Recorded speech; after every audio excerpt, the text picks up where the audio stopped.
hydraulic systems for over 50 years, and what we came to the realization was, especially after COVID and everything, lead times are a real critical issue. And so what we've done for many of our larger OEMs is we worked and combined all of those platforms and created a valve build program. We do it with Parker. The L90 K220 are fantastic valves. They're a higher end valve. They're designed for high performance solutions. Many people don't need that type of valving, so we've also developed those programs for sectional valves at around 3,000 psi. We stock all the spools, we have all the coils, we have all the proportional solutions. We can do pressure compensated, pre-comp, post-comp, and what that really gets you now is valve packages that are affordable in a very quick time frame, which is usually you can either have one or the other. You can have both, and this gives us both. But the bigger part of that also is now we can marry those with manifolds. So we take sectional valves, bolt into manifolds, and we put all of those together to allow us to make a functional combination valve. So we can take cartridge valves, we can handle priority braking, we can handle priority steering, and this gives you a lot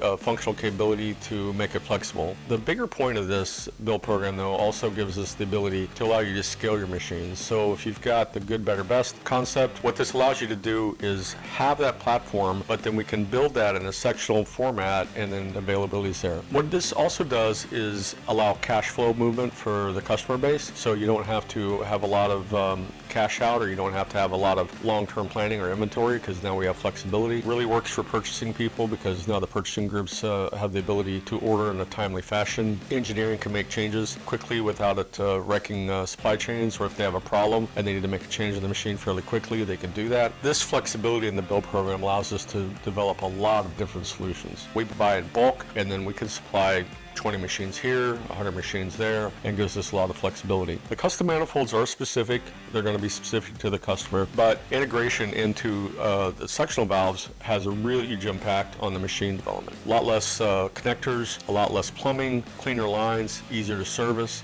and then all of this can either be with can-based valves, electroproportional analog valves, on-off valves, and then it can all be integrated into a full CAN bus-based integrated control system for machine performance. And why that's really important is that as you go to electroproportional valves and you have machine control, since we do the machine control and we do the valving, we know exactly how the valving is going to work with that machine control. So I'm a hydraulics engineer, but I've said many, many times, electronics cannot fix poor hydraulics. If you have a 20 GPM spool and you have to control a 5 GPM function, now you're working within 25% of the performance of that spool. That's a terrible band range for that valve. You need the appropriate spool, you need the appropriate performance for the particular function. So keying on the work first, what are you trying to solve, how fast does it need to move, what has to happen, and then cascading that all the way back through the machine control is the critical part. And that's why GS is the team you should work with, because we have the product and we have the knowledge to execute.